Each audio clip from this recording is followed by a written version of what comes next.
আমাকে একটা সদস্য রাখা হয়নি।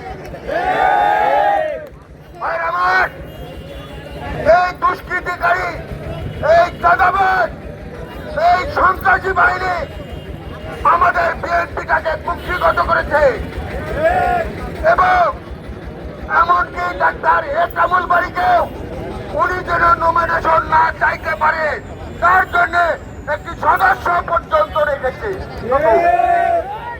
বক্তব্য করার জন্য আপনাদেরকে নির্লজ্জতার শেষ পর্যায়ে চলে গেছেন ডাক্তার টিপু, মান্দার অগণিত মানুষের নেতা, একজন সংসদ সদস্য। আজকে ডাক্তার টিপুকে অপমান করা মানায় মান্দার লক্ষ লক্ষ মানুষকে আপনারা অপমান নেতা কর্মী যারা মাসের পর মাস পরিশ্রম করে আপনারা যারা ডাক্তার টিপুকে ধানের শীষকে বিজয়ী করেছেন, আপনাদের পরিশ্রমের উপরে চরম আঘাত হেনেছে। যে মিথ্যা বানোয়াট ভিত্তিহীন সংবাদ সম্মেলন করা হয়েছে, সেই সংবাদ সম্মেলনের তীব্র নিন্দা প্রতিবাদ জানাচ্ছি ভাইয়েরা আমার।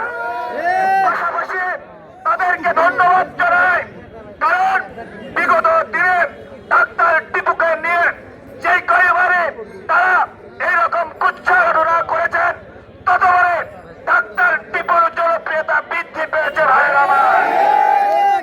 গত নমিনেশনের পরে তারা যখন ডাক্তার টিপুকে নিয়ে মিথ্যা অপবাদ দিয়েছিল, ঠিক তখন ডাক্তার টিপু ধানের শীষের নমিনেশন পেয়েছিল ভাইয়েরা আমার। বিএনপির কমিটি অনতি বিলম্বে বাতিল করতে হবে। আজকে থেকে আমাদের যে আন্দোলন সংগ্রাম শুরু হয়েছে, এই আন্দোলন সংগ্রাম অব্যাহত থাকবে। নেতৃবৃন্দ, জেলা নেতৃবৃন্দ, সাংবাদিক ভাইদের মাধ্যমে আমরা কেন্দ্রীয় নেতৃবৃন্দ জানাতে চাই, এই কমিটি দিয়ে আমরা বিএনপি চলতে পারে না, চলতে পারে না, চলতে পারে না। এখানে চিকিৎসা দেন, সেটা নাকি টর্চার সেল। প্রিয় বন্ধুরা আমার, আপনারা কি কেউ বলতে পারবেন ডাক্তারি কামুল বাড়ি টিপু কখনো তার বিবেক থাকা অবস্থায় কোন ব্যক্তিকে গলা শুনে কথা বলেছেন? কোন ব্যক্তিকে অন্যায় নির্যাতন করেছেন? তিনি দলমত নির্বিশেষে প্রত্যেকটি মানুষের সেবা দিয়ে গেছেন।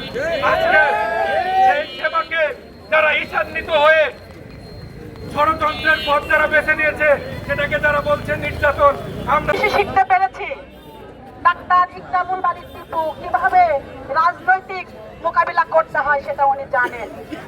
কারণ আপনারা দেখেছেন ওনার প্রতিটা পদক্ষেপে কুচক্রী মহল ওনাকে বাধা সৃষ্টি করেছে। বাধা বালুর দূষর বালির মতো ঢুসে গেছে, কোনো বাধায় বাদ মানেনি। জামাত 100 জন, এই 200 জন ভোট কেন্দ্রে গেছি, আমাদের লোক যায় ভোট দিল 100টা, ওদের গুলা দিল 100। আমাদের মতো যে 10টা ঘাটতি কাটা বেঈমান ছিল, এরা জামাতে ভোট দেওয়ার ফলে রেজাল্ট দেখেন 110 জামাত, আমরা 90। এই ধরনের নেককারজনক কাজ এই দালালেরা করেছে। এই দালালদের অপসারণ।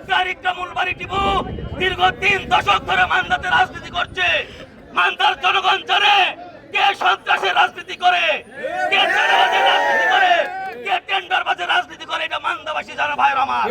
ভাইরা আমার, আপনারা অবগত আছেন পকেট কমিটির নামে একটা কমিটি গঠন করেছে, বিএনপিতে নাম লিখেছে, বিএনপির তারা কালমা পড়েছে, আর জামাত ইসলামের সাথে ঘর সংসার করার জন্য তারা পায়তারা করছে। এই ধরনের জামাত ইসলাম মার্কা বিএনপিকে মান্দা থেকে উচ্ছেদ করে তবে বিএনপিকে মান্দাতে পরিশুদ্ধ করা হবে।